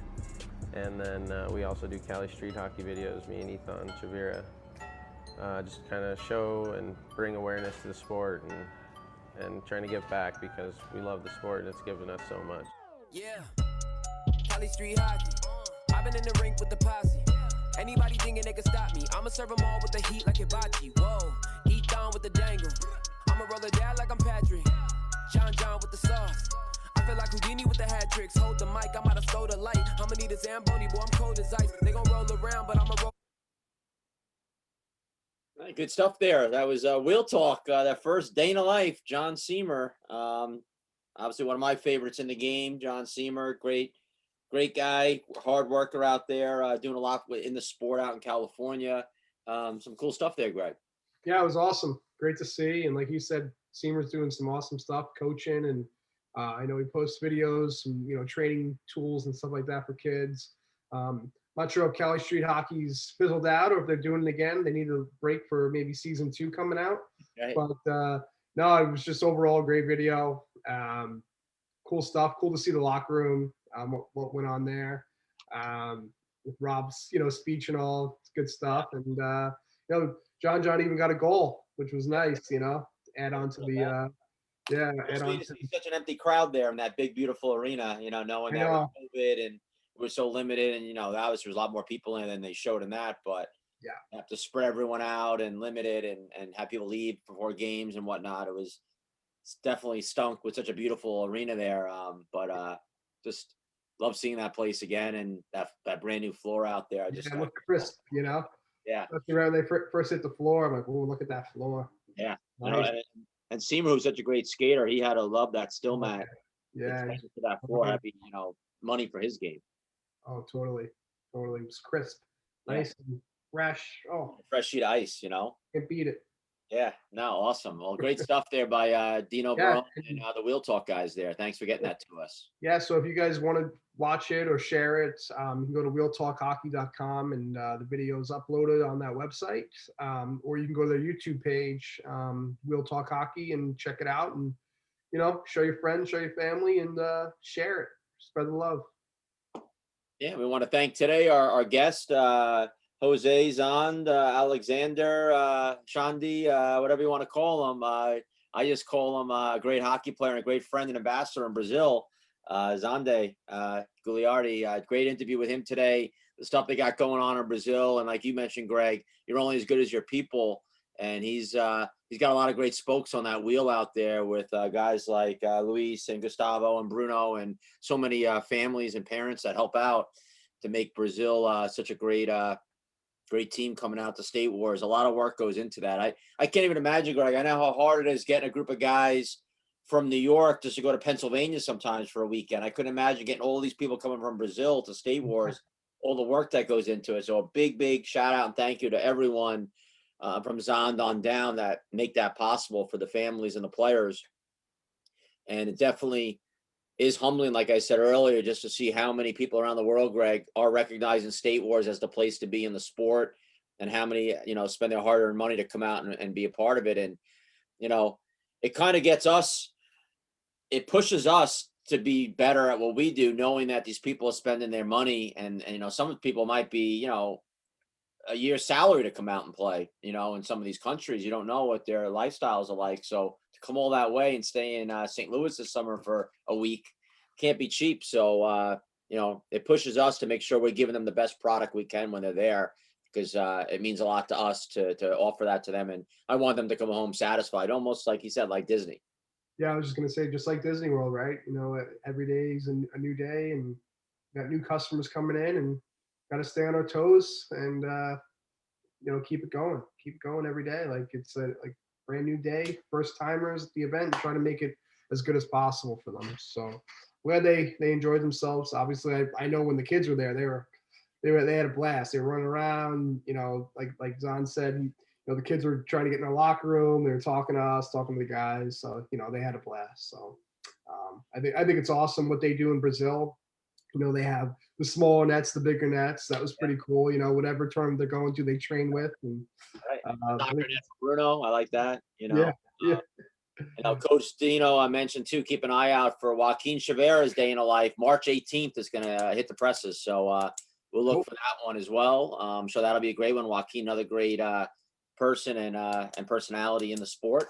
So thanks for D for letting us know about that. And just another great podcast. So Greg, I don't want to hold this up any longer. I know you got some shoveling to do. I'm hoping to magically go upstairs and see that my wife and kids shoveled everything for me and whatnot, but I think I got a better chance of if it raining in my house today than that happening. So I get my snow boots on and put my ski clothes back on from yesterday, get out there and get out in the winter wonderland. Yeah, I'm going to get out there as well. And yeah, it looks like it's slowed down a little bit, but I think it's supposed to go till tomorrow, so like early morning or something. So on and off with some sleets and who knows, but stay off the roads. Yeah, stay off the roads today for sure. Hopefully Dino's not driving around. Yeah, I don't think he's giving any lessons today outside. So hopefully he's keeping his car rides. Yeah. Dangerous. So you know, shout out again. Thank you, Coach Dino Verone, Real Talk Hockey, and Xande Guilardi, Team Brazil, for being on with us today. And it's been a great podcast, episode number 44, Glass Half Full Productions. Life gives you lemons, make lemonade. And see you guys next week. Have a good rest of the day. And if you're living on the East Coast, be careful out there in the snow. And next time. Take it easy. All right. Take care. Good job, GT. You too. Hockey podcast closing out for the day.